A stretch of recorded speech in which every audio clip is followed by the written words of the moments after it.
6 p.m. Eastern, 3 o'clock Pacific, at which time Judge Stanley Weisberg will decide whether the jury will be allowed to read those verdicts or wait until all decisions have been reached.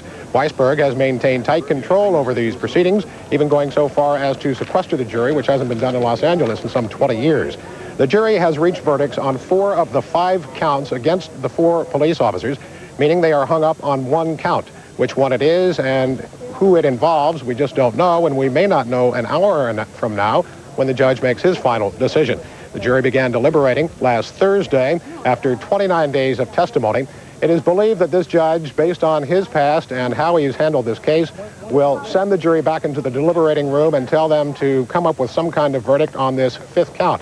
It's not believed that he will allow them to read the verdicts on the 4 remaining counts. Greg Lamont, CNN Live, Simi Valley, California.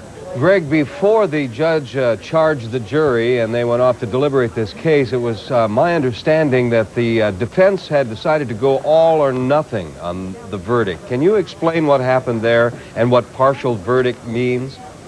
Partial verdict, there are 5 counts against the 4 police officers. Some involve some of the police officers, some involve all of them. The jury has said that they have reached verdicts on 4 of the 5 counts against the 4 police officers, meaning that they haven't reached a unanimous decision on all 5. Again, it's believed that this judge won't allow those verdicts to be read in the courtroom. As far as all or nothing, the officers had a chance to have the judge inform the jury that if they decided that they weren't guilty of the charges that they were charged with, that they could be found guilty of lesser charges. The officers decided to opt for an all or nothing. Either they're charged with felonies, not misdemeanors. So that's how that is explained. All right, Greg Lamont, and we'll keep with you out there in Simi Valley. We're expecting more at 6 o'clock Eastern. Carol. Among the charges against the 4 defendants in that case, Officer Lawrence Powell is accused of assault with a deadly weapon, use of excessive force, and filing false police report. He is shown on the tape inflicting the most blows. Sergeant Stacy Kuhn, the supervisor on the scene, is charged with assault with a deadly weapon, use of excessive force, and filing a false police report. Theodore Brazino, officer charged with assault with a deadly weapon and use of excessive force, and Timothy Wind, also the same 2 charges, assault with a deadly weapon and use of excessive force.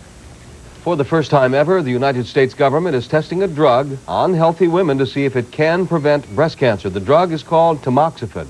It's been proven effective in keeping down recurrence of breast cancer. Now the National Cancer Institute is launching a large-scale study to see if the drug actually can prevent breast cancer. CNN medical correspondent Jeff Levine has our report. At age 51, Barbara LaRock is about to become a pioneer. She's one of 16,000 women expected to participate in a study of the drug tamoxifen in the U.S. and Canada. My mother developed breast cancer when she was 35, and she died a very painful and very tragic death at 40.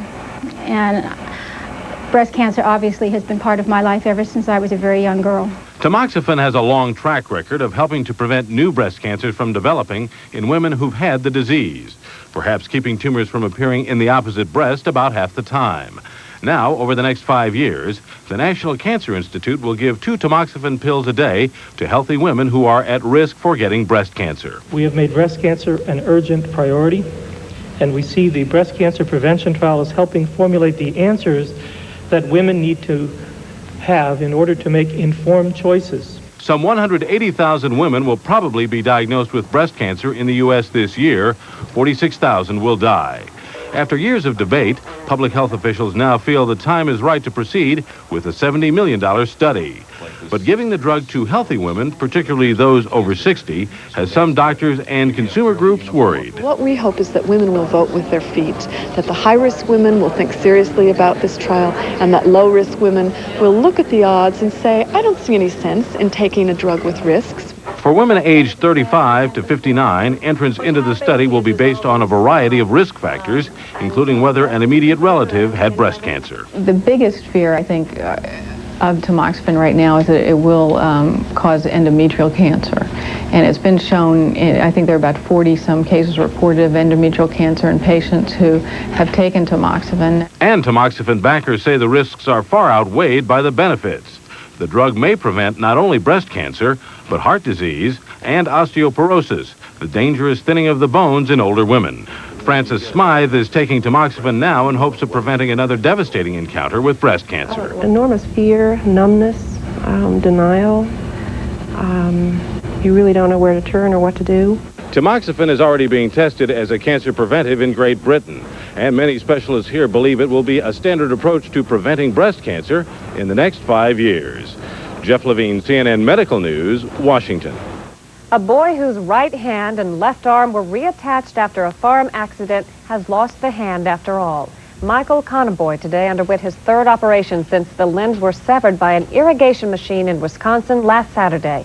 Doctors at St. Paul Ramsey Medical Center in Minnesota removed the right hand, saying the circulation had dropped. But they say the left arm has a steady blood supply and continues to improve. The boy's condition has been upgraded from critical to serious.